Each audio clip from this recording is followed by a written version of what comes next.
Swayam Prabha. Digital India. Educated India.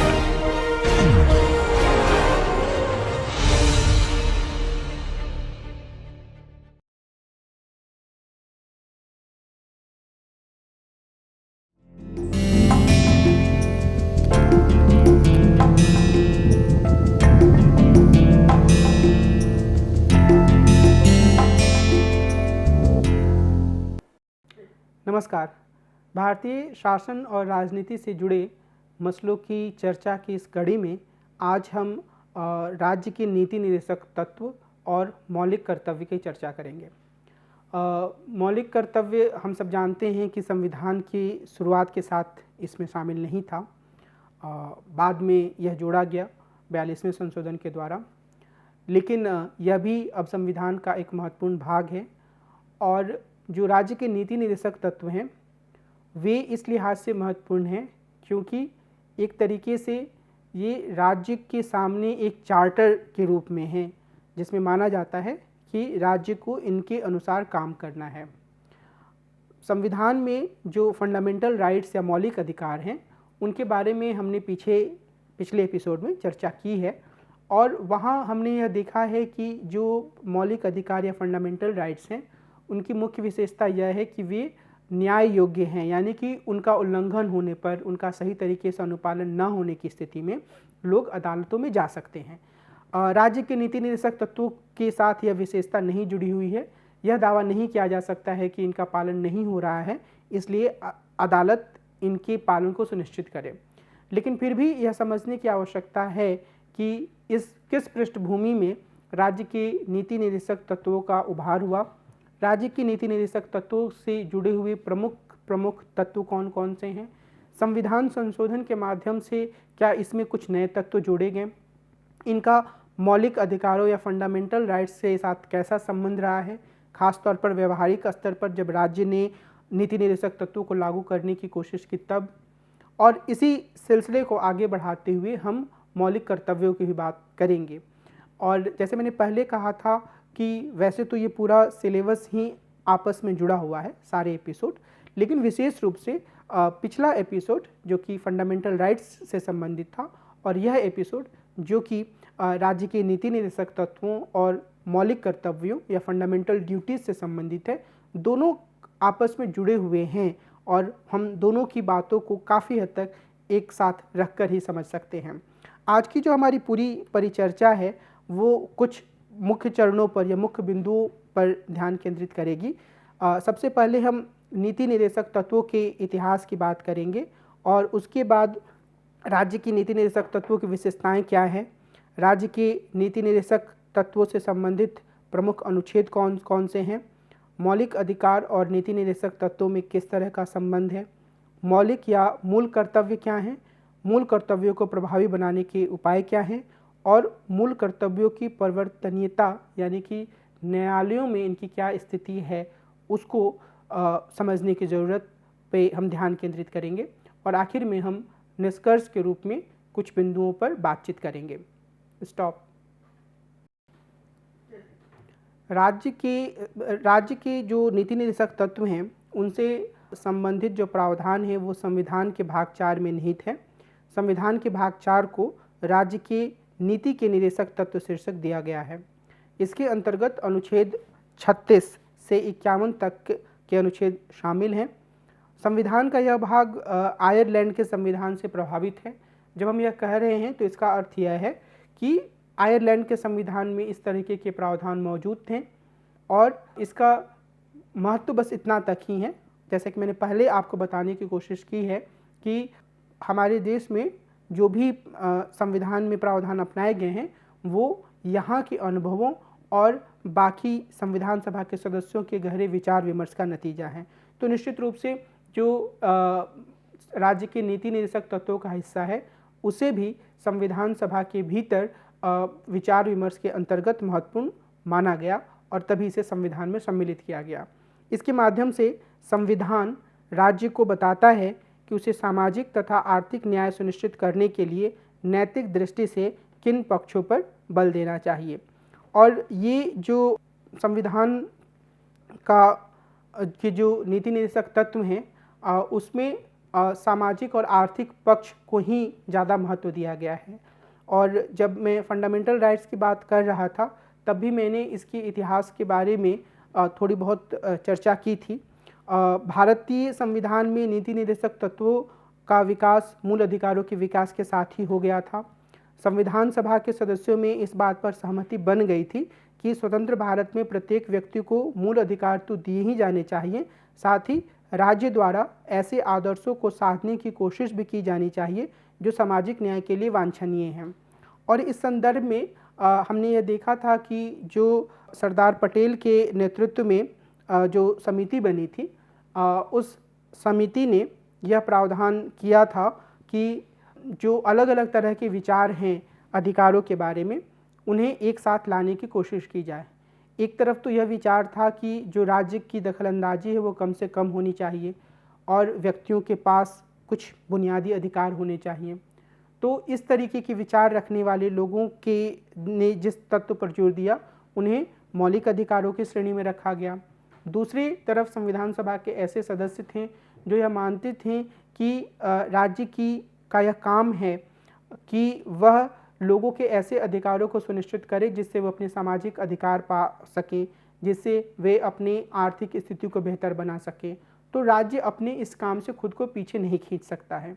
तो इन दोनों के वाद विवाद के बीच सरदार पटेल ने यह कोशिश की कि एक ऐसी स्थिति बनाई जाए जिससे कि एक ऐसी स्थिति की परिकल्पना की जाए जिसमें कि एक तरफ तो ऐसे अधिकार हों जो कि व्यक्ति के बुनियादी विकास के लिए आवश्यक हैं और दूसरी तरफ कुछ ऐसे अधिकार हों जो कि व्यक्ति के सामाजिक आर्थिक विकास के लिए आवश्यक तो हैं, लेकिन इन्हें हासिल करने के लिए व्यक्ति न्यायालय के पास नहीं जा सकता है। तो ये जो मौलिक अधिकारों की जो श्रेणी थी उससे अलग माने गए और यह कहा गया कि राज्य के नीति निर्देशक तत्वों के रूप में होंगे। और इसमें जो मुख्य विशेषता हमें ध्यान में रखनी है वो यह है कि मौलिक अधिकारों के विपरीत ये न्याय योग्य नहीं है और इन्हीं उपबंधों को राज्य के नीति के निर्देशक सिद्धांत या राज्य के नीति निर्देशक तत्व जिन्हें हम कह रहे हैं उनकी संज्ञा दी गई। तो जो राज्य के नीति निर्देशक तत्व हैं उनकी जो बुनियादी विशेषता है वह यह कि नीतियों एवं कानूनों को प्रभावशाली बनाते समय राज्य इनको ध्यान में रखेगा। तो ये एक तरीके से राज्य के सामने चार्टर की तरह हैं कि राज्य जब अपनी नीतियां बनाए, अपने कार्यक्रम तय करे, कानून बनाए, तो वो इस दिशा में आगे बढ़ने की कोशिश करे। वह प्रयास करे कि जो चीज़ें नीति निर्देशक तत्वों में हैं उन्हें हासिल किया जाए। निर्देशक तत्वों में जो ये चीज़ें आती हैं वो एक तरीके से संवैधानिक निर्देश हैं कार्यपालिका के लिए और प्रशासनिक मामलों के लिए, और इनकी प्रकृति निश्चित रूप से न्यायोचित नहीं है। इनके हनन होने पर न्यायालय द्वारा इन्हें लागू नहीं कराया जा सकता है। अतः सरकारें, चाहे वो केंद्र सरकार हो, चाहे वो राज्य सरकार हो, चाहे वो स्थानीय सरकार हो, वे इन्हें लागू करने के लिए बाध्य नहीं हैं। तो ये एक तरीके से राज्य के ऊपर थोपी गई चीज़ के रूप में नहीं है। राज्य इनका अनुपालन करने के लिए मजबूर नहीं है, लेकिन राज्य को इनका पालन करना चाहिए। राज्य को इन्हें एक आदर्श के रूप में देखकर आगे बढ़ना चाहिए, अपनी नीति और कार्यक्रमों को तय करना चाहिए। और राज्य की जो नीति निर्देशक तत्व हैं इनका उद्देश्य लोक कल्याणकारी राज्य की स्थापना करना है। एक ऐसा राज्य जो कि लोगों के सामाजिक आर्थिक हितों को बढ़ावा देने का प्रयास करे अपनी नीतियों के माध्यम से, अपने कानून के माध्यम से। ये संविधान की प्रस्तावना में उद्धृत सामाजिक, आर्थिक और राजनीतिक न्याय तथा स्वतंत्रता, समानता और बंधुता की भावना पर आधारित है। जनता के हित और आर्थिक लोकतंत्र की स्थापना के लिए नीति निर्देशक तत्वों को यथाशक्ति कार्यान्वित करना, लागू करना राज्य का कर्तव्य है। नीति निर्देशक सिद्धांत पर गांधीवाद, समाजवाद तथा उदारवाद का प्रभाव है। और आगे जब हम इन चीज़ों को देखेंगे नीति निर्देशक तत्वों के जो बुनियादी अनुच्छेद हैं तो यह बात ज़्यादा साफ तौर पर सामने आएगी। और इसके द्वारा एक सार्थक लोकतंत्र की स्थापना करने का प्रयास किया जाता है और इसको लागू करने का दायित्व राज्य सरकार का है। यानी कि हर सरकार का, वो जो राज्य और सरकार के को यहाँ मिलाकर हमने इस्तेमाल किया है, तो दोनों स्तरों की जो सरकारें होती हैं उनका यह काम है और इसे बार बार ये चीज़ हम सामने ला रहे हैं और हमें इस बात को पूरी तरीके से याद रखना है कि न्यायालय इसे लागू नहीं करवा सकता है। अभी हम राज्य के नीति निर्देशक तत्वों के अंतर्गत जो मुख्य संवैधानिक प्रावधान हैं उन पर एक नज़र डालेंगे। हमारी कोशिश होगी कि जब हम इनकी चर्चा कर रहे हैं उसी समय हम इनसे जुड़े हुए कुछ वाद विवादों को भी आपके सामने रखते चलें। सबसे पहले अनुच्छेद 26 में इसकी परिभाषा दी गई है कि नीति निर्देशक तत्वों के संदर्भ में राज्य की जो परिभाषा है उसमें राज्य का वही अर्थ है जो भाग 3 में है। और अनुच्छेद 37 में यह कहा गया है कि इस भाग में दिए गए तत्वों को न्यायालय द्वारा लागू नहीं किया जा सकता है, फिर भी यह देश के शासन में मूलभूत है और विधि बनाने में इन सिद्धांत को लागू करना राज्य का कर्तव्य होगा। और राज्य से यहाँ पर मुख्य तात्पर्य जो भारत का राज्य है उससे है। और अनुच्छेद 38 में यह कहा गया है कि राज्य लोक कल्याण की अभिवृद्धि के लिए सामाजिक व्यवस्था बनाएगा, यानी कि वो एक ऐसी व्यवस्था बनाने का प्रयास करेगा जिससे कि आम जनता की भलाई हो। और अनुच्छेद 38(1) में यह बात कही गई है कि राज्य लोक कल्याण की अभिवृद्धि के लिए, यानी कि उन्हें बढ़ावा देने के लिए सामाजिक व्यवस्था बनाएगा ताकि सामाजिक, आर्थिक और राजनीतिक न्याय हो सके। और अनुच्छेद 38 की आय, प्रतिष्ठा, सुविधाओं तथा अवसरों की असमानताओं को समाप्त करने का प्रयास किया जाएगा। और ये राज्य का एक राज्य के लिए एक नीति निर्देशक सिद्धांत के रूप में है। और इस अनुच्छेद 38(2) को 44वें संशोधन के द्वारा 1978 में जोड़ा गया। अब अगर हम इन शब्दों पर ध्यान दें तो इसका सीधा सा अर्थ यह है कि जो आय का अंतर है, जो प्रतिष्ठा या सुविधाओं का या अवसरों का जो अंतर है या उनके बीच की जो असमानता है, उसको समाप्त करने का सीधा सा अर्थ यह है कि राज्य समाजवादी दिशा में आगे बढ़ेगा। यहाँ हमें यह ध्यान रखने की ज़रूरत है कि जो समाजवादी शब्द है वह इंदिरा गांधी के द्वारा इंदिरा गांधी सरकार की पहल पर 42वें संशोधन के द्वारा जोड़ा गया संविधान में, लेकिन उनके बाद जो जनता पार्टी की सरकार आती है वह भी उतनी ही शिद्दत से इन मूल्यों को मानती है। तो ये एक तरीके से इस चीज़ को दिखाता है कि किस तरीके से एक सहमति मौजूद है इस मुद्दे पर कि राज्य को यह कोशिश करनी चाहिए कि वह अपने नीतियों, अपने कार्यक्रमों, अपने कानूनों के द्वारा जो असमानता समाज में मौजूद है उनको कम करें। अनुच्छेद 39 में यह कहा गया है कि राज्य द्वारा कुछ खास तरीके के पहलुओं पर ध्यान दिया जाएगा। पहला, पुरुषों व स्त्रियों को आजीविका के पर्याप्त साधन उपलब्ध कराए जाएंगे। दूसरा, समाज में भौतिक संसाधनों के स्वामित्व का उचित वितरण किया जाएगा। इसके बाद अर्थव्यवस्था में धन तथा उत्पादन के साधनों के अहितकारी केंद्रीकरण का निषेध किया जाएगा। इसका अर्थ यह है कि कोशिश यह रहेगी कि जो संसाधन और संपत्ति हैं या जो उत्पादन के साधन हैं वो कुछ हाथों में केंद्रीकृत ना हो जाएं। सारी की सारी संपत्ति कुछ ही लोगों के पास केंद्रित ना हो जाए, कुछ ही लोग दूसरों के जीवन के निर्माता ना बन जाएं। और इसके बाद ये कहा गया है कि पुरुषों व स्त्रियों के लिए समान कार्य के लिए समान वेतन की व्यवस्था होनी चाहिए। फिर पुरुषों व स्त्री श्रमिकों तथा बच्चों को मजबूरी में आय या शक्ति की दृष्टि से प्रतिकूल रोजगार में जाने से बचाने की कोशिश होनी चाहिए, यानी कि कोई भी ऐसा काम ना हो जो कि उनके अपने स्वास्थ्य के लिए या उनके अपने अस्तित्व के लिए खतरनाक हो। और कई तरह के कार्य ऐसे होते हैं, मिसाल के तौर पर अगर बच्चे जो हैं वो एक उम्र के नीचे काम करते हैं और ये मौलिक अधिकारों में भी इसका निषेध किया गया है, लेकिन सरकार की यह कोशिश होनी चाहिए कि वो इस तरीके का माहौल बनाए कि सभी लोग, पुरुष, स्त्री और बच्चे, इस तरीके के काम से बचें। और बच्चों को स्वतंत्र और गरिमा के साथ विकास का अवसर प्रदान करना और शोषण से बचाना। तो ये जो एक काम है जो कि बलात् श्रम और शोषण का निषेध किया गया है, बाल श्रम का निषेध किया गया है मौलिक अधिकारों के अंतर्गत, उसको एक और ज़्यादा आगे ले जाने की बात करता है। यानी कि बच्चों को यह मौका मिलना चाहिए कि वे गरिमा के साथ अपना विकास करें, उनके पास शिक्षा का मौका हो, उनके पास कई तरह के और बुनियादी अवसर मौजूद हों। और इस लिहाज से हम कहें तो जो संविधान में शिक्षा के अधिकार को जोड़ा गया 86वें संविधान संशोधन के द्वारा, वह एक तरीके से इस जो नीति निर्देशक तत्व की जो मूल भावना है उसको आगे बढ़ाने के रूप में है। अनुच्छेद 39 क में समान न्याय और निःशुल्क विधिक सहायता की बात कही गई है।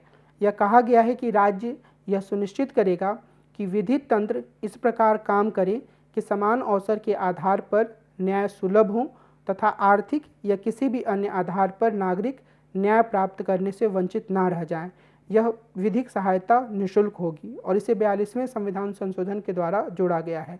यह एक तरीके से इस बात को स्वीकार करने जैसा है कि हमारे देश में जो कानूनी व्यवस्था है, जो न्याय की व्यवस्था है, उसमें लोगों की आर्थिक और सामाजिक स्थिति के कारण उन्हें बहुत तरह के भेदभावों का सामना करना पड़ता है। इसका मतलब यह है कि अगर एक गरीब व्यक्ति को न्याय प्राप्त करना है तो उसके लिए न्यायालय का दरवाज़ा खटखटाना अत्यंत मुश्किल है। वो मुश्किल इसलिए है क्योंकि जो न्याय की पूरी प्रक्रिया है वो बहुत महंगी है और आम तौर पर जो अच्छे वकील होते हैं वो काफ़ी ज़्यादा पैसा लेते हैं और जो न्यायालय के भीतर जिस तरीके से काम करने का तरीका होता है उसमें भी इतने ज़्यादा संसाधन लगते हैं कि एक गरीब व्यक्ति, समाज में हाशिए पर पड़ा हुआ व्यक्ति उतना संसाधन नहीं जुटा पाता है। तो जो ये प्रावधान जोड़ा गया 42वें संविधान संशोधन के द्वारा, वह एक तरीके से इस बात को स्वीकार करता है कि समाज में हर किसी के लिए न्याय सुलभ नहीं है और यह राज्य को यह सुनिश्चित करने के लिए निर्देश देता है कि हर व्यक्ति न्याय तक अपनी पहुंच बना सके। अनुच्छेद 40 में ग्राम पंचायतों के गठन का प्रावधान किया गया है और यह कहा गया है कि राज्य ग्राम पंचायतों का गठन करने के लिए कदम उठाएगा और उनको ऐसी शक्तियां और प्राधिकार प्रदान करेगा जो उन्हें स्वायत्त शासन की इकाइयों के रूप में काम करने के योग्य बनाने के लिए आवश्यक हों। अब यहाँ पर भी हम यह देख सकते हैं कि जो 73वां संवैधानिक संशोधन हुआ उसके माध्यम से पंचायती राज को एक संवैधानिक मान्यता प्रदान की गई 1993 में और इसी तरीके का संशोधन 74वां संविधान संशोधन था जिसके आधार पर शहरी निकायों को स्थापित करने का प्रयास किया गया। अब अगर हम अन्य सारे पहलुओं पर भी गांधी और स्वतंत्रता आंदोलन के मूल्यों का प्रभाव है, लेकिन यहाँ पर राज्य के नीति निर्देशक तत्वों पर हम सीधे जो अनुच्छेद 40 है उस पर हम सीधे तौर पर महात्मा गांधी के प्रभाव को देख सकते हैं और यह बात गांधी जी के लेखन में बार बार सामने आती है, चाहे वो हिंद स्वराज का लेखन हो, चाहे वो उनके अन्य लेखन हो, कि वो ग्राम स्वराज्य को एक आदर्श स्थिति के रूप में देखते हैं जहाँ पर उन्हें लगता है कि भारत के लोग अपनी स्वतंत्रता को या अपने एक सामुदायिक जीवन को बेहतर तरीके से जी सकते हैं, उसका उपभोग कर सकते हैं। तो वो एक जो आदर्श था वो मौलिक अधिकारों की श्रेणी में शामिल नहीं किया गया क्योंकि यह माना गया संविधान सभा के द्वारा कि शायद अभी इसे पूरी तरीके से लागू करना सही नहीं है क्योंकि देश में बहुत तरह की अव्यवस्था है, लेकिन यह एक तरीके से राज्य के नीति निर्देशक सिद्धांतों में शामिल किया गया कि राज्य इसके लिए कोशिश करेगा और हम ये देखते हैं कि बाद के दौर में राज्य ने इसके लिए काफ़ी प्रयास किया और 1990 के दशक में जो 73वां और 74वां संविधान संशोधन हुआ उसके बाद देश के अधिकांश भागों में अब पंचायती राज व्यवस्था काफ़ी बेहतर तरीके से काम कर रही है। उसकी अपनी सीमाएं हैं और उसकी अपनी उपलब्धियां भी हैं जिसके बारे में हम एक अलग एपिसोड में विस्तार से चर्चा करेंगे। अनुच्छेद 41 में कुछ दशाओं में काम, शिक्षा और लोक सहायता पाने के अधिकार की बात कही गई है। यह कहा गया है कि राज्य अपनी आर्थिक सामर्थ्य और विकास की सीमाओं के भीतर काम पाने, शिक्षा पाने, बेकारी, बुढ़ापा, बीमारी और निःशक्तता तथा अन्य अनहर या अन्य तरह के अभावों की दशाओं में लोक सहायता पाने के अधिकार को प्राप्त कराने के लिए प्रभावी उपबंध करेगा। अब यह जो प्रावधान है वह एक तरीके से राज्य के लोक कल्याणकारी काम को ही रेखांकित करता है कि यदि नागरिक काम पाने में असमर्थ हैं, शिक्षा पाने में असमर्थ हैं, बेकारी, बुढ़ापा के कारण कई तरह की समस्याओं का सामना कर रहे हैं, तो ऐसी स्थिति में राज्य का यह कर्तव्य होगा, राज्य का यह काम होगा कि वह अपनी नीतियों और कार्यक्रमों के माध्यम से नागरिकों को सहायता प्रदान करें। अब सीधे तौर पर अगर हम इस अनुच्छेद के प्रावधानों को देखें तो कई बार राज्य इस तरीके का काम करता हुआ दिख जाता है। अगर मिसाल के तौर पर हम महात्मा गांधी राष्ट्रीय ग्रामीण रोजगार गारंटी कार्यक्रम मनरेगा की बात करें तो वो एक तरीके से गारंटी देता है। कई राज्यों में पहले, अब ऐसा प्रावधान तो नहीं है, पर पहले कुछ बेरोजगारी भत्ता की बात भी कही जाती थी और पहले सरकारी अस्पतालों को और ज़्यादा बेहतर सुविधाएं दी जाती थी और ये माना जाता था कि सरकारी सुविधाओं, ये आज़ादी के आरंभिक दौर में तो कम से कम रहा। वर्तमान दौर में सरकारी अस्पतालों की हालत उतनी अच्छी नहीं है, सरकारी विद्यालयों की हालत देश के अधिकांश भागों में बहुत अच्छी नहीं है। लेकिन मैं यह कहना चाह रहा हूँ कि यह जो नीति निर्देशक तत्व है, अगर हम अपने देश की सरकारों के काम करने के ढर्रे को देखें तो उसमें आरंभिक दौर में इन्हें काफ़ी महत्व दिया गया और सरकार ने यह कोशिश की कि वह लोगों को इस तरह की सहायता प्रदान करे। ऐसा नहीं है कि उदारीकरण के दौर के बाद सरकार पूरी तरीके से इससे पीछे हट गई है। हम यह देख सकते हैं कि चाहे वो मनमोहन सिंह की सरकार हो, चाहे वो नरेंद्र मोदी की सरकार हो, उसने कुछ ऐसे कदम उठाए हैं जिससे कि जो गरीब लोग हैं उन्हें कुछ हद तक रोजगार मिल सकें या उन्हें निःशुल्क दवाइयाँ मिल सकें या उन्हें जो गंभीर बीमारियां हैं उनके इलाज में सहायता मिल सके। और ये जो पूरा प्रावधान है वह राज्य के लोक कल्याणकारी काम के अंतर्गत आता है। लेकिन कई मामलों में हम यह भी कह सकते हैं कि इसमें बहुत ज़्यादा काम करने की आवश्यकता है और कुछ हद तक वो व्यवस्थित काम करने की जो प्रवृत्ति है वह उदारीकरण के दौर में सरकारों में कम दिख रही है। कुछ योजनाएं सामने ज़रूर आ जाती हैं लेकिन एक व्यवस्थित प्रयास उस तरीके से नहीं दिखता है जहां पर सरकारी स्कूलों को बेहतर बनाया जाए, सरकारी अस्पतालों को बेहतर बनाया जाए, युवाओं को रोजगार देने के लिए व्यवस्थित तरीके से अभियान चलाया जाए। लेकिन यह भी बात सही है कि सरकारों ने पूरी तरीके से इससे मुंह नहीं मोड़ा है। तो यह भी एक महत्वपूर्ण राज्य का नीति निर्देशक तत्व है और हम यह कह सकते हैं कि हिंदुस्तान की विभिन्न सरकारों के काम में यह बार बार सामने आता है, कभी ज़्यादा खुले रूप में, ज़्यादा साफ तौर से और कभी थोड़े कम खुले रूप में। संविधान के अनुच्छेद 42 में यह कहा गया है कि काम की न्यायसंगत और मानवोचित दशाओं की व्यवस्था की जाएगी और प्रसूति सहायता का उपबंध किया जाएगा। और प्रसूति सहायता का यहाँ पर तात्पर्य यह है कि जो महिलाएं गर्भवती हैं उनके लिए विशेष प्रावधान किए जाएंगे। अनुच्छेद 43 में यह कहा गया है कि कर्मकारों के लिए निर्वाह मजदूरी, शिष्ट जीवन स्तर और अवकाश की व्यवस्था की जाएगी और कुटीर उद्योगों को प्रोत्साहित किया जाएगा। यहाँ पर जो मजदूरों के लिए काम का जो एक बेहतर वातावरण तैयार करना है वह भी एक ऐसा आदर्श है जिसका कि पूरी तरीके से पालन हो पाया है यह तो नहीं कहा जा सकता, लेकिन कई ऐसे कानून बने हैं जिसके माध्यम से यह तय करने की कोशिश की गई है कि कितने घंटे तक कोई मजदूर काम कर सकता है, उसे कितनी छुट्टी पाने का अधिकार है, उसे किस तरीके से आर्थिक सुरक्षा दी जा सकती है। लेकिन यह एक आदर्श स्थिति सरकार बना पाई है ऐसा तो दूर दूर तक दिखाई नहीं देता है। पर हाँ, हम कई ऐसे कार्यक्रम देख सकते हैं जिसके माध्यम से राज्य की केंद्र या राज्य की सरकारों ने इस तरफ आगे बढ़ने की कोशिश की है। कुटीर उद्योगों को प्रोत्साहित देना यह भी एक आदर्श के वाक्य के रूप में ही ज़्यादा रहा है। आमतौर पर बड़े उद्योगों की तरफ आकर्षण रहा है, लेकिन विशेष रूप से कुटीर उद्योगों को बढ़ावा देने के लिए कोशिशें छिटपुट ही हुई हैं।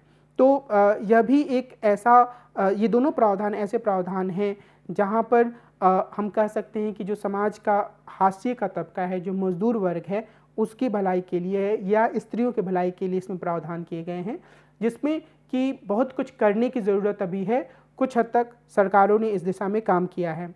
अनुच्छेद 43 क को 42वें संशोधन के द्वारा जोड़ा गया था। इसमें उद्योगों के प्रबंधन में कर्मकारों यानी कि श्रमिकों के भाग लेने के लिए उपयुक्त विधान बनाने की बात कही गई है। यानी कि अगर कोई कारखाना है तो वहाँ का जो पूरा मामलों का जो पूरा प्रबंधन हो, उसमें जो श्रमिक हैं वो भी भागीदारी करें, इस तरह का प्रावधान है। कुछ संस्थाओं में इस तरह का प्रावधान दिख सकता है। मिसाल के तौर पर अगर हम कॉलेजेस की बात करें तो वहाँ पर कई बार एक काउंसिल होती है जिसके शिक्षक हिस्सा होते हैं, फिर कमिटीज़ बनती हैं और काम किया जाता है। लेकिन हर स्तर पर इस तरीके का प्रावधान काफ़ी प्रभावी तरीके से लागू नहीं हो पाया है। तो यह भी एक ऐसा प्रावधान है जो कि कारखानों में या अलग अलग तरीके की जो संस्थाएं हैं वहाँ पर शक्ति के केंद्रीकरण के खिलाफ प्रावधान करता है और यह राज्य को निर्देश देता है कि वह ऐसे कार्यक्रम और नीतियाँ बनाएं जिससे शक्ति कुछ हाथों में केंद्रित ना रहे, बल्कि उस संस्था में या उस कारखाने में या उस उद्योग में काम करने वाले सभी लोगों के पास कुछ हद तक शक्तियाँ मौजूद रहें। तो यह एक बेहतरीन निदेशक तत्व माना जा सकता है, पर इसके प्रावधान के लिए बहुत ठोस कदम हुए हैं, उठाए गए हैं सरकारों के द्वारा, ऐसा दिखता नहीं है। अनुच्छेद 43 ख में सहकारी समितियों के उन्नयन का प्रावधान किया गया है। यह कहा गया है कि सहकारी समितियों के स्वैच्छिक गठन, स्वायत्त प्रचालन और लोकतांत्रिक नियंत्रण तथा पेशेवर प्रबंधन को प्रोत्साहित किया जाएगा। यह भी एक ऐसा प्रावधान है जिसकी दिशा में कई सरकारों ने छिटपुट तरीके से काम किया है और कई राज्यों में कुछ काम बेहतर भी हुए हैं, लेकिन एक व्यवस्थित तरीके से इस दिशा में आगे बढ़ने की कोई गंभीर कोशिश सरकारों के द्वारा दिखती है, खासतौर पर वर्तमान दौर में ऐसा तो नहीं लगता। अनुच्छेद 44 में यह कहा गया है कि नागरिकों के लिए समान सिविल संहिता, समान नागरिक संहिता को लागू करने का प्रयास किया जाएगा। ये काफ़ी महत्वपूर्ण प्रावधान है और इस पे हमेशा से एक वाद विवाद भी होता रहा है। यह माना गया कि जो अलग अलग धर्मों के जो कानून हैं, जो सिविल मामलों के कानून हैं, यानी कि जो पारिवारिक जीवन, शादी ब्याह इससे जुड़े हुए नियम हैं, उनको उन सब की जो विविधता है उनको ख़त्म करके एक ऐसा जो समान नागरिक संहिता या एक civil code, uniform civil code बनाया जाए जिसमें सभी धर्मों के लोगों शामिल हों, सब उसको मानें। लेकिन ये संविधान सभा ने इस काम को राज्य के नीति निदेशक तत्वों की श्रेणी में डाल दिया और इसका मुख्य कारण यह माना गया कि देश उस समय विभाजन से उबर रहा था और जो संविधान सभा में विशेष रूप से जो मुस्लिम सदस्य थे वो समान नागरिक संहिता के पक्ष में नहीं थे, क्योंकि उन्हें यह लगता था कि इससे उनके धार्मिक मूल्यों में या धार्मिक प्रथाओं में सीधे तौर पर दखलंदाजी होगी। तो एक सहमति यह बनी कि इस दिशा में संवाद के द्वारा, बातचीत के द्वारा एक तरीके की सहमति बनाने की कोशिश की जाए और भविष्य में समान नागरिक संहिता को लागू किया जाए। अगर हम हिंदुस्तान में नारीवादी आंदोलन पर ध्यान दें तो नारीवादियों ने इस बात पर जोर दिया कि सभी धर्मों की जो सिविल मामलों की संहिताएं हैं, यानी कि जो स्त्रियों के अधिकारों की बात है, संपत्ति के उत्तराधिकार की बात है, शादी विवाह की बात है, इनमें महिलाओं की स्थिति दुर्बल है, दोयम दर्जे की स्थिति है, अक्सर पुरुष ही फायदे की स्थिति में है। तो इसलिए नारीवादी संगठनों के द्वारा हमेशा ही समान नागरिक संहिता की तरफदारी की गई।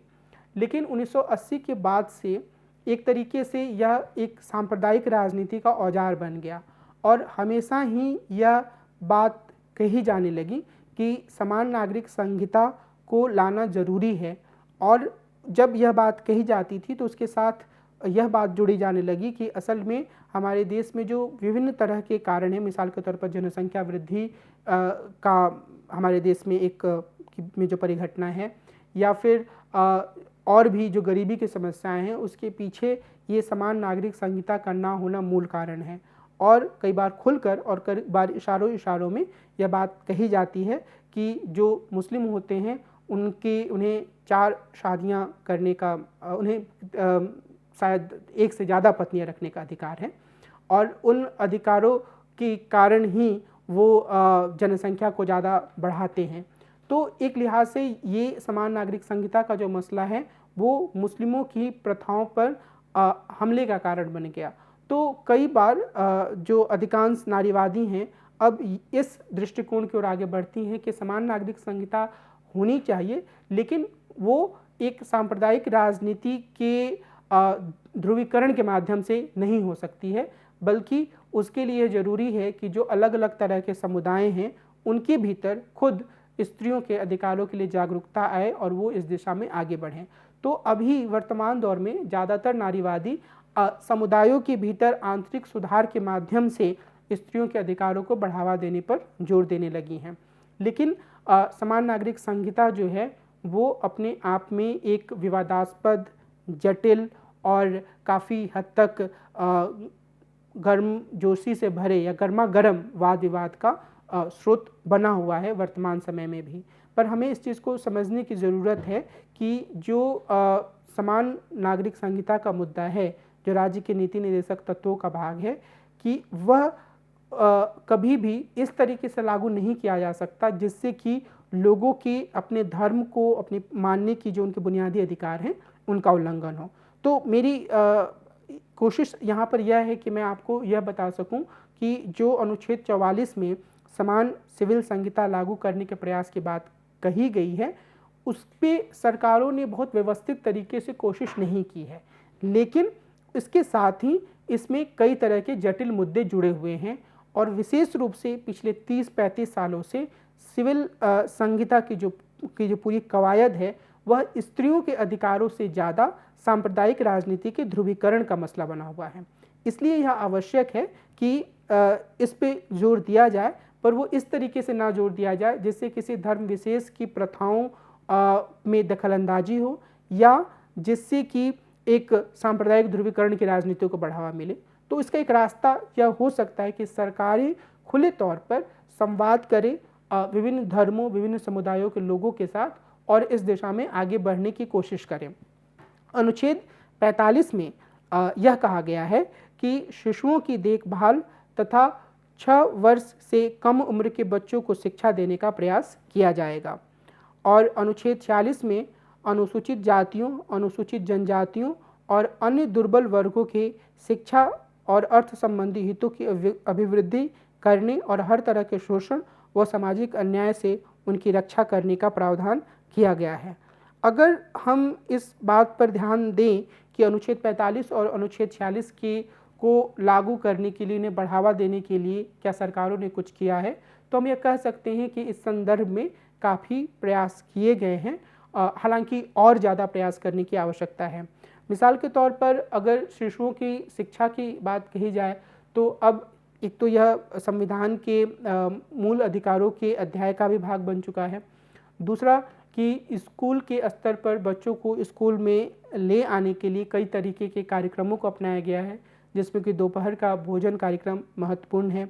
उसी तरीके से अनुसूचित जातियों, अनुसूचित जनजातियों और अन्य दुर्बल वर्गों के लिए उच्च शिक्षा में आरक्षण की व्यवस्था की गई है। कई तरीके के वजीफ़े की व्यवस्था भी सरकारों के द्वारा की जाती रही है। तो ये जो प्रावधान हैं उस दिशा में सरकारें आगे बढ़ी हैं, लेकिन निश्चित रूप से इस दिशा में और ज़्यादा काम किए जाने की ज़रूरत है। अनुच्छेद 47 लोगों के पोषाहार स्तर और जीवन स्तर को ऊंचा करने तथा लोक स्वास्थ्य के सुधार करने को प्राथमिक कर्तव्य मानने तथा मादक पेयों व हानिकारक नशीले पदार्थों के सेवन का प्रतिषेध करने के प्रयास करने का प्रावधान करता है। अब यहाँ पर एक ऐसा प्रावधान है जिसमें कि सरकार का काम यह है कि वो लोगों के को नशीली चीज़ों से दूर रखे। हम यह जानते हैं कि कुछ राज्यों में शराबबंदी की गई है, ड्रग्स तो हर जगह प्रतिबंधित है। तो जिन राज्यों में शराबबंदी की गई है वहाँ पर कुछ हद तक जो तर्क है वो यही है कि लोगों को के स्वास्थ्य को और उनके पारिवारिक जीवन को सुखकर बनाया जाए। लेकिन जिन राज्यों में शराबबंदी नहीं की गई है वहाँ पर यह स्थिति बेहतर नहीं मानी जा सकती है। हालांकि जहाँ पर शराबबंदी की गई है, मसलन बिहार में, वहाँ भी यह पूरी तरीके से बंद हो गया है ऐसा नहीं लगता। लेकिन जो मुख्य चीज़ है वह यह है कि अनुच्छेद 47 इस बात पर जोर देता है कि राज्यों को इस दिशा में आगे बढ़ना चाहिए कि लोगों को का जो स्वास्थ्य स्तर है वो बेहतर बने, और स्वास्थ्य स्तर बेहतर बनने के लिए उन्हें अच्छे खान पान की सुविधा हो, यह तो ज़रूरी है ही, पर यह भी ज़रूरी है कि सरकारी अस्पतालों की हालत अच्छी हो। लोक स्वास्थ्य की स्थिति तभी बेहतर हो सकती है जब लोगों के पास दवाएं और अस्पताल की सुविधा बेहतर हो। इस दिशा में कुछ छिटपुट काम तो नज़र आते हैं, पर बहुत व्यवस्थित कोशिश सरकार के द्वारा नज़र नहीं आती है। और जैसे मैंने कहा कि नशीले पदार्थों के सेवन पर कुछ हद तक प्रतिबंध है, और पर बहुत सारी चीज़ों पर राजस्व के लाभ के कारण सरकार ने उस तरीके से ठोस गंभीर कदम नहीं उठाया है जैसा कि उसे उठाना चाहिए था। अनुच्छेद 48 में कृषि और पशुपालन संगठन की बात है, और निश्चित रूप से भारत एक कृषि प्रधान देश उस समय भी था जब संविधान का निर्माण हो रहा था, और भारत एक कृषि प्रधान देश अभी भी है, हालांकि अब काफ़ी शहरीकरण भी हुआ है। लेकिन अनुच्छेद 48 ये कहता है कि कृषि तथा पशुपालन का संगठन आधुनिक वैज्ञानिक प्रणालियों के अनुसार करना चाहिए, और राज्य को इसको बढ़ावा देना चाहिए, तथा गाय, बछड़ों व अन्य दुधारू या वाहक पशुओं की नस्लों का परिरक्षण और सुधार करना व उनके वध का प्रतिषेध करने के लिए आवश्यक कदम उठाना, ये राज्य का एक काम होना चाहिए। अब इस में दो प्रमुख बातें हैं। एक तो ये है कि कृषि और पशुपालन में वैज्ञानिक प्रणाली को बढ़ावा देना। निश्चित रूप से अगर हम आज़ादी के बाद के दौर में सरकार के कदमों को देखें तो सरकार ने इस दिशा में काफ़ी काम किया है। इसी के कारण से हरित क्रांति और दुग्ध क्रांति जैसी परिघटनाएं हमारे देश में हुई, अनाजों के उत्पादन में बढ़ोतरी हुई। लेकिन एक हमेशा लगातार इस दिशा में काम हो रहा है या देश के हर भाग में इस दिशा में काम हो रहा है, ऐसा हम ठोस रूप से नहीं कह सकते हैं। वर्तमान दौर में किसानों की हालत बहुत अच्छी नहीं है, और कई सारे ऐसे भाग हैं देश के जहां अभी भी जो खेती का काम है वह बहुत ज़्यादा वैज्ञानिक पद्धति के द्वारा नहीं हो रहा है। तो जो हरित क्रांति जैसी परिघटना हुई वह देश के कुछ भागों तक ही सीमित रही। तो इस लिहाज से इस दिशा में और ज़्यादा काम करने की आवश्यकता सरकार को है। और जो दूसरा भाग है वो काफ़ी विवादास्पद रहा है, और बार बार यह चीज़ इस बात पर जोर दिया जाता है कि गो हत्या पर सीधे तौर पर प्रतिबंध लगाया गया है संविधान के राज्य के नीति निर्देशक तत्वों के माध्यम से। तो एक तो जो खास बात है हमें वह यह ध्यान रखनी है कि इसमें हर तरह के दुधारू पशुओं की बात है, बछड़ों की बात है, वाहक पशुओं के नस्लों के परिरक्षण करने की बात है। तो निश्चित रूप से इस लिहाज से सरकार को यह निर्देश दिया गया है कि वो जो पशु संपदा है उसको बढ़ावा दे, और उसी में गो हत्या को रोकने की भी बात कही गई है। निश्चित रूप से यहाँ पर भी, और अगर हम अपने देश में जो स्वतंत्रता आंदोलन चल रहा था और उसमें कम से कम जो महात्मा गांधी के नेतृत्व में जो आंदोलन का बड़ा हिस्सा था, उसमें अगर हम ध्यान दें तो हम ये पाएंगे कि जो मुख्य रूप से गायों के संरक्षण की बात है वह उनके प्रति श्रद्धा से जुड़ी हुई है, पर वह श्रद्धा इसलिए है क्योंकि वो हमारे देश के किसानों की अर्थव्यवस्था की एक तरह से रीढ़ रही हैं। लेकिन बाद में जिस तरीके से गो हत्या के मुद्दे को धार्मिक और कट्टरपंथी रंग देकर प्रस्तुत किया गया, वह संविधान की इस भावना के अनुरूप नहीं था या नहीं है। तो और इस लिहाज से हम हाल फिलहाल के वर्षों में ये भी देख सकते हैं कि गो हत्या के नाम पर कई बार लिंचिंग हुई, भीड़ के द्वारा लोगों को मार दिया गया। तो संविधान के नीति निर्देशक तत्वों में राज्य को जो निर्देश दिया गया है वह एक तो किसी भी तरीके से गो हत्या को पूरी तरीके से प्रतिबंधित करने की बात नहीं है।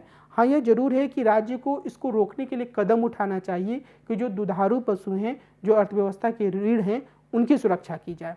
और निश्चित रूप से किसी पशु को या किसी भी व्यक्ति को हिंसा के द्वारा मारना शायद उतना आकर्षक लोगों को ना लगे, लेकिन हमें यह भी पता है कि मानव सभ्यता के साथ यह चीज़ जुड़ी हुई है कि लोग पशुओं को मारकर एक आहार के रूप में ग्रहण करते हैं, और कई सारे समुदायों का हिंदुस्तान में वह एक भोजन की एक परंपरा का हिस्सा है जहाँ पर वो पशुओं को खाते हैं। हिंदुस्तान के अधिकांश भागों में प्रथा है।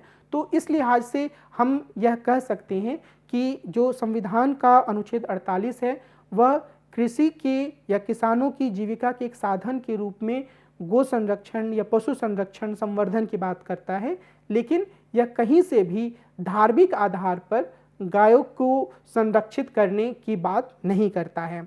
अनुच्छेद 48 42वें संशोधन के द्वारा जोड़ा गया था, और इसमें यह कहा गया कि पर्यावरण के संरक्षण व संवर्धन तथा वन व वन्य जीवों की रक्षा का प्रयास किया जाएगा। और यह एक तरीके से जो पर्यावरण क्षरण की समस्या पैदा हो रही थी उसके संदर्भ में जागरूकता को भी दिखाता है। अनुच्छेद 49 में राष्ट्रीय महत्व के स्मारकों, स्थानों और वस्तुओं को संरक्षण देने की बात कही गई है। और अनुच्छेद 50 में कार्यपालिका से न्यायपालिका के पृथक्करण की बात कही गई है, यानी कि न्यायपालिका की स्वायत्तता सुनिश्चित होनी चाहिए। अनुच्छेद 51 में अंतर्राष्ट्रीय शांति एवं सुरक्षा की अभिवृद्धि के लिए प्रयास करने की बात कही गई है। और यहाँ पर हमें यह ध्यान रखना है कि जो 42वां संशोधन हुआ उसके माध्यम से 1976 में अनुच्छेद 39 क, अनुच्छेद 43 क तथा अनुच्छेद 48 क को इसमें शामिल किया गया है, जिसकी चर्चा हम लोगों ने पीछे की। मौलिक अधिकार और राज्य के नीति निर्देशक तत्वों के बीच में किस तरीके का संबंध है, यह एक समय पर एक विवादास्पद मसला भी बना। अगर सरकारें नीति निर्देशक तत्वों को लागू करने के लिए कुछ ऐसे कानून बनाने की कोशिश करती हैं जिनसे मौलिक अधिकारों का उल्लंघन हो, तो ऐसी स्थिति में क्या किया जा सकता है। हमने यह देखा कि सरकारों ने कई ऐसे कानून बनाए हैं और ये नीति निर्देशक तत्वों का हिस्सा भी है, जिसके माध्यम से बहुत सारे नीति निर्देशक तत्वों को लागू करने का प्रयास किया गया है। लेकिन क्या ऐसा कानून या ऐसा संविधान संशोधन हो सकता है जिसके माध्यम से मौलिक अधिकारों को थोड़ा दबाकर और जो राज्य के नीति निर्देशक तत्व के प्रावधान हैं उन्हें बढ़ावा दिया जाए। Minerva mills versus union of India मामले में सुप्रीम कोर्ट ने इस बारे में एक निर्णय दिया। यह मुकदमा एक मिल के राष्ट्रीयकरण के मुद्दे से आरंभ हुआ था, जो कि संपत्ति का मसला था। लेकिन नानी ए पालखीवाला ने यह तर्क दिया कि यह संविधान में संशोधन करने की संसद की शक्ति से जुड़ा हुआ है। मुख्य न्यायाधीश चंद्रचूड़ की अध्यक्षता वाली खंडपीठ ने मिनर्वा मामले में यह निर्णय दिया कि 42वें संशोधन की धारा 4 और 55 असंवैधानिक हैं। मुख्य रूप से यहाँ धारा 4 महत्वपूर्ण है, क्योंकि धारा 4 में यह प्रावधान किया गया था कि यदि राज्य के नीति निर्देशक तत्वों को लागू करने के लिए कोई संविधान संशोधन किया जाता है तो उसे अदालत में चुनौती नहीं दी जा सकती है। और 55 में यह कहा गया था कि जो संसद है वो संविधान के किसी भी भाग में संशोधन कर सकती है। तो धारा 4 को ये नकारते हुए जो मिनर्वा मिल्स मामले में जो सुप्रीम कोर्ट ने निर्णय दिया वह यह था कि जो मौलिक अधिकार हैं वो संविधान के बेसिक स्ट्रक्चर का पार्ट हैं और उनको कमतर करके नीति निर्देशक तत्वों को बढ़ावा दिया जाना संविधान के बेसिक स्ट्रक्चर का उल्लंघन होगा। तो एक तरीके से हम यह देख सकते हैं कि कई बार इस तरीके के टकराव की स्थिति पैदा होती है।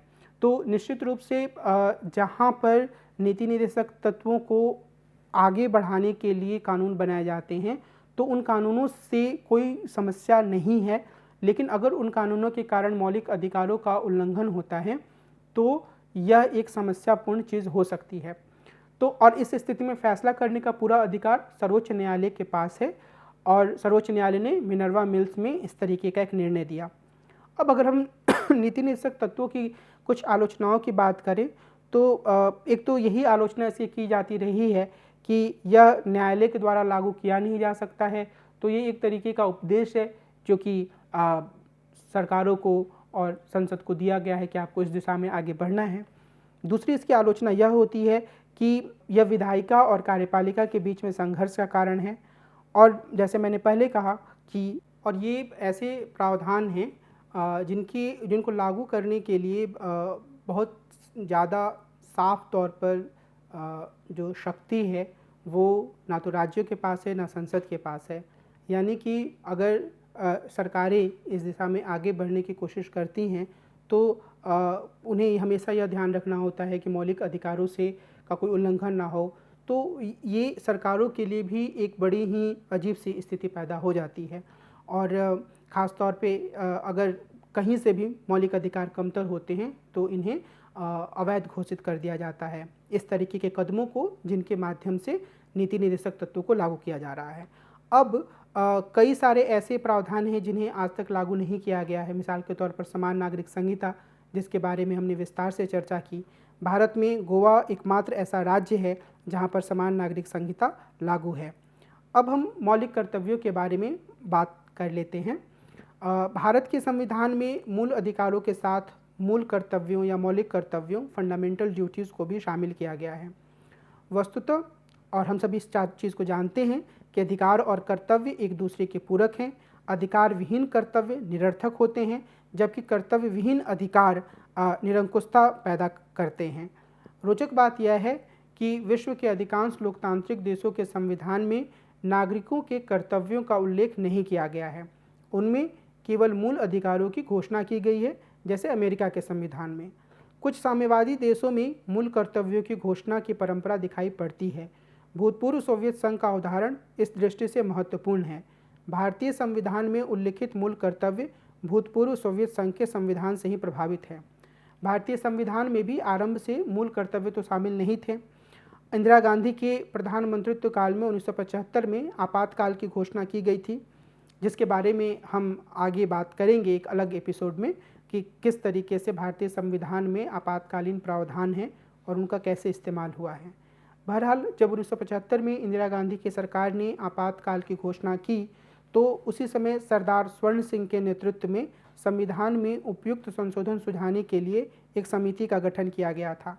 इस समिति द्वारा यह सुझाव दिया गया कि संविधान में मूल अधिकारों के साथ साथ मूल कर्तव्यों का समावेश होना चाहिए। समिति का तर्क यह था कि भारत में अधिकांश लोग अधिकारों पर बल देते हैं, यह नहीं समझते कि हर अधिकार किसी न किसी कर्तव्य के साथ सामने आता है या कर्तव्य के सापेक्ष होता है। अब स्वर्ण सिंह समिति की जो सिफारिशें थीं उसी के आधार पर 1976 में 42वें संविधान संशोधन द्वारा मौलिक कर्तव्यों को संविधान में शामिल किया गया। इसके तहत संविधान में एक नए भाग 4 क को जोड़ा गया। संविधान के इस नए भाग में अनुच्छेद 51 जोड़ा गया, जिसमें 10 मौलिक कर्तव्यों को रखा गया। 51 क जोड़ा गया और इसमें जो 10 मौलिक कर्तव्य हैं वो 86वें संशोधन द्वारा एक और मौलिक कर्तव्य जोड़ दिया गया, संविधान का पालन। और ये जो मौलिक कर्तव्य हैं उनके बारे में, उनकी सूची के बारे में हम अभी विचार करेंगे। तो पहली बात तो यही है कि संविधान का पालन करें और उसके आदर्शों, संस्थाओं, राष्ट्रध्वज एवं राष्ट्रीय गान का आदर करें। स्वतंत्रता के लिए राष्ट्रीय आंदोलन को प्रेरित करने वाले उच्च आदर्शों को हृदय में संजोए रखें और उनका पालन करें। भारत की संप्रभुता, एकता और अखंडता की रक्षा करें तथा उसे अक्षुण्ण रखें। देश की रक्षा करें और आह्वान किए जाने पर राष्ट्र की सेवा करें। भारत के सभी लोगों में समरसता और समान भ्रातृत्व की भावना का निर्माण करें, जो धर्म, भाषा और प्रदेश या वर्ग आधारित सभी प्रकार के भेदभाव से परे हो। ऐसी प्रथाओं का त्याग करें जो स्त्रियों के सम्मान के विरुद्ध है। हमारी सामाजिक संस्कृति की गौरवशाली परंपरा का महत्व समझें और उसका परिरक्षण करें। प्राकृतिक पर्यावरण जिसके अंतर्गत वन, झील, नदी और वन्य जीव आते हैं, उनकी रक्षा करें और संवर्धन करें तथा प्राणी मात्र के लिए दया भाव रखें। वैज्ञानिक दृष्टिकोण से मानववाद और ज्ञानार्जन तथा सुधार की भावना का विकास करें। सार्वजनिक संपत्ति को सुरक्षित रखें और हिंसा से दूर रहें। व्यक्तिगत और सामूहिक गतिविधि के सभी क्षेत्रों में उत्कर्ष की ओर बढ़ने का सतत प्रयास करें, जिससे राष्ट्र प्रगति की और निरंतर बढ़ते हुए उपलब्धि की ऊंचाइयों को छू ले। और 6 से 14 वर्ष तक की आयु के बीच के अपने बच्चों को शिक्षा के अवसर उपलब्ध कराएं। यह कर्तव्य, जैसे मैंने पहले बताया था, 46वें संशोधन अधिनियम 2002 द्वारा जोड़ा गया। अब ये जो सारे मूल कर्तव्य हैं उनको कैसे प्रभावी बनाया जा सकता है, इसके बारे में भी काफ़ी विचार विमर्श हुआ है। भारत सरकार ने सर्वोच्च न्यायालय के भूतपूर्व मुख्य न्यायाधीश श्री JS वर्मा की अध्यक्षता में मूल कर्तव्यों को सही तरीके से लागू करने पर विचार करने के लिए एक समिति का गठन किया। इस समिति ने 1999 में अपनी रिपोर्ट प्रस्तुत की और इसने मूल अधिकारों को प्रभावी बनाने के लिए कुछ सुझाव दिए। पहला यह कहा गया कि 3 जनवरी को मूल कर्तव्यों को प्रभावी बनाने के लिए इसने कुछ सुझाव दिए थे और पहला यह कहा गया कि 3 जनवरी को मूल कर्तव्य दिवस घोषित किया जाए। 3 जनवरी को की तिथि इसलिए चुनी गई क्योंकि इसी दिन से 42वां संविधान संशोधन अधिनियम 1976 लागू हुआ था, जिसमें मूल कर्तव्य भी शामिल थे। मूल कर्तव्यों को विद्यालयों के पाठ्यक्रम तथा अध्यापकों के प्रशिक्षण पाठ्यक्रम में शामिल किए जाने की अनुशंसा की गई। सभी शासकीय कार्यालयों में तथा सार्वजनिक स्थानों पर बोर्ड, विज्ञापन आदि के माध्यम से मूल कर्तव्यों को ज़्यादा से ज़्यादा प्रस्तुत किया जाना चाहिए, ताकि लोगों को उनसे परिचित होने का मौका मिले। मीडिया को लगातार ऐसे संदेश तथा कार्यक्रम प्रस्तुत करने चाहिए जिससे मूल कर्तव्यों के संबंध में जागृति और चेतना का प्रसार हो। मीडिया को ऐसे दृश्य दिखाने से परहेज करना चाहिए जो जनता को उत्तेजित करते हों और उन्हें मूल कर्तव्यों से विचलित करते हों। वर्मा समिति का सुझाव यह भी था कि मूल कर्तव्यों की प्रवर्तनीयता पर बल दिया जाना चाहिए, यानी उन्हें अदालतों पर लागू करने की शक्ति अदालतों को दी जानी चाहिए। यहाँ मैं वर्मा समिति की रिपोर्ट पर कुछ बिंदु आपके सामने रखना चाहता हूँ। अगर हम अपने वर्तमान दौर की स्थिति को देखें तो हम ये पाएंगे कि हम में से अधिकांश लोग अपने मूल कर्तव्यों की दिशा में आगे नहीं बढ़ रहे हैं। मिसाल के तौर पर इसमें सार्वजनिक संपत्ति की सुरक्षा की बात कही गई है, इसमें सामाजिक संस्कृति जो हमारे देश की उसको बढ़ावा देने की बात कही गई है, लेकिन अपने काम करने के तरीके में, अपने विचार अभिव्यक्ति के दौरान या विरोध करने के अपने अधिकार का उपयोग करते हुए, सभा करने का अपने अधिकार का उपयोग करते हुए अक्सर हम एक तरीके की ऐसी स्थिति को बढ़ावा दे देते हैं, हम सब नहीं, हम में से बहुत सारे लोग, जो कि सार्वजनिक संपत्ति को नुकसान पहुंचाती है, जिससे सार्वजनिक अशांति होती है, जिससे किसी समुदाय के खिलाफ नफरत को बढ़ावा मिलता है। और ये सारी स्थितियाँ हमारे समाज में काफ़ी आम तौर पर प्रचलित हो रही हैं। वर्मा समिति ने मीडिया की भूमिका पर भी जोर दिया और उसमें यह कहा गया कि मीडिया को लगातार ऐसे संदेश और कार्यक्रम प्रस्तुत करने चाहिए जिनसे मूल कर्तव्यों के संबंध में जागृति तथा चेतना का प्रसार हो। लेकिन हमें देख सकते हैं कि मीडिया के भीतर वर्तमान दौर में एक ऐसी प्रवृत्ति है जिसमें कि वैज्ञानिक चेतना की बजाय पुरातनपंथी सोच को बढ़ावा दिया जाता है, जिसमें देश की सामाजिक संस्कृति को ज़्यादा आगे बढ़ाने के बजाय ध्रुवीकरण की राजनीति को बढ़ावा देने की कोशिश की जाती है। तो एक ऐसी स्थिति है जिसमें कि जो जे.एस. वर्मा समिति की जो रिपोर्ट है वह काफ़ी प्रासंगिक लगती है, और वह इसलिए ज़्यादा प्रासंगिक है क्योंकि अगर हम सब अपने मूल कर्तव्यों पर ध्यान देते हुए जिस तरीके से हम अपना आचरण करते हैं उसको थोड़ा संयमित करें तो वो हमारे देश और लोकतंत्र के लिए ज़्यादा बेहतर हो सकता है।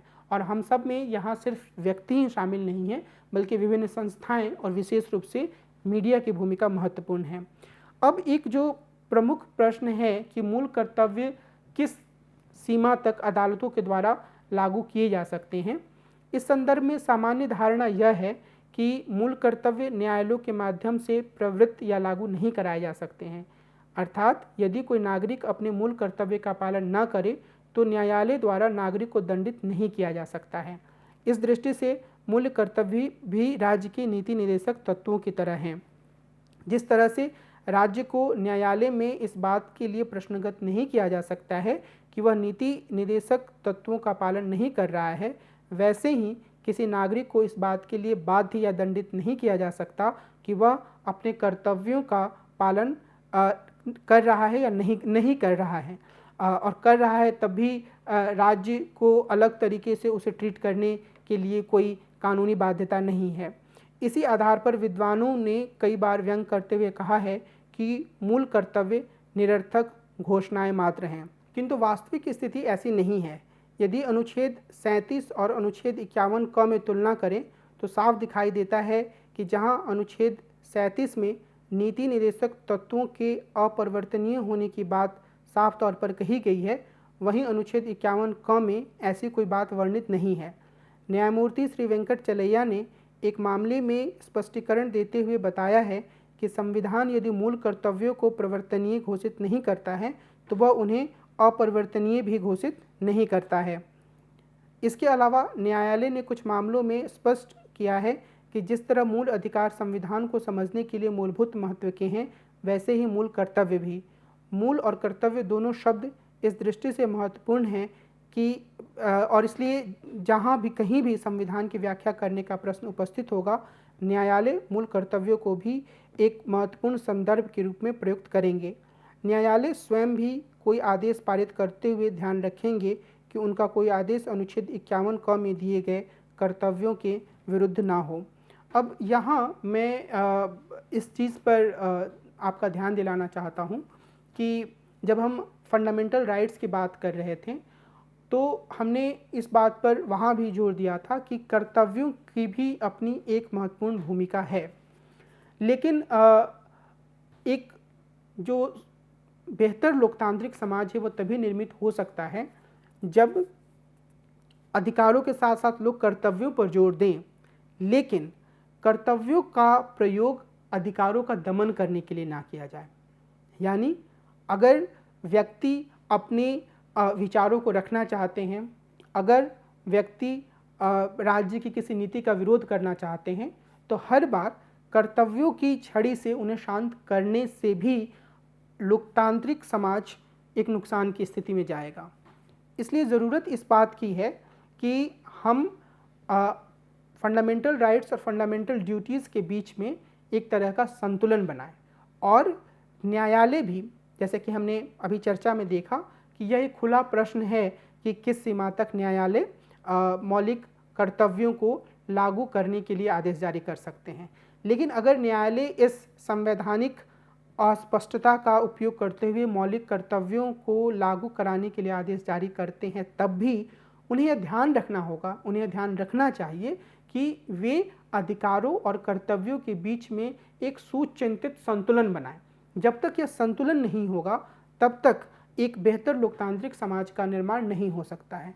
और यह संतुलन अपने आप में कोई एक दिन में हासिल नहीं हो सकता है, बल्कि यह लगातार चलने वाली प्रक्रिया है।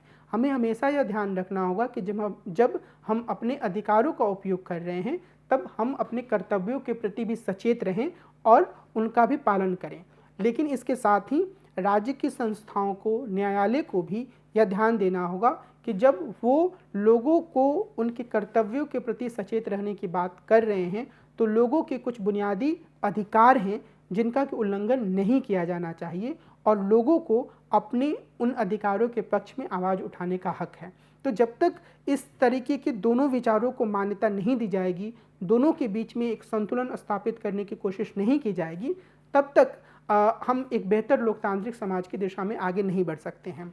बहरहाल मैं यह उम्मीद करता हूं कि इस पूरी परिचर्चा से आपको राज्य के नीति निर्देशक तत्वों और मौलिक कर्तव्यों के बारे में एक समझ मिली होगी, और इस समझ के आधार पर आगे अब आप और गहन अध्ययन इन प्रावधानों का और इन प्रावधानों से जुड़ी हुई वाद विवाद का करेंगे।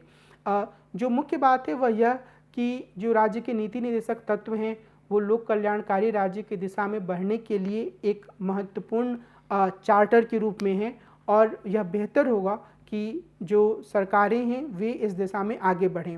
लेकिन जैसा कि न्यायपालिका के आदेशों से बात सामने आई है, और एक जिसे हम संवैधानिक मोरालिटी कह सकते हैं, संवैधानिक नैतिकता कह सकते हैं, उससे भी जो बात सामने आती है वह यही है कि जो राज्य के नीति निर्देशक तत्व हैं उनको कभी भी इस तरीके से क्रियान्वयन करने की कोशिश ना की जाए जिससे कि मौलिक अधिकारों का दमन हो या वे कमतर हों। तो हर लिहाज से एक संतुलन बनाने की कोशिश होनी चाहिए, और उस संतुलन के साथ मौलिक अधिकारों को, फंडामेंटल राइट्स को पर्याप्त महत्व देते हुए जो राज्य के नीति निर्देशक तत्व हैं उनकी दिशा में आगे बढ़ने की कोशिश होनी चाहिए। आज की इस पूरी परिचर्चा को मैं यहीं विराम दूंगा, और अगले एपिसोड में हम एक नए विषय पर चर्चा करेंगे। नमस्कार।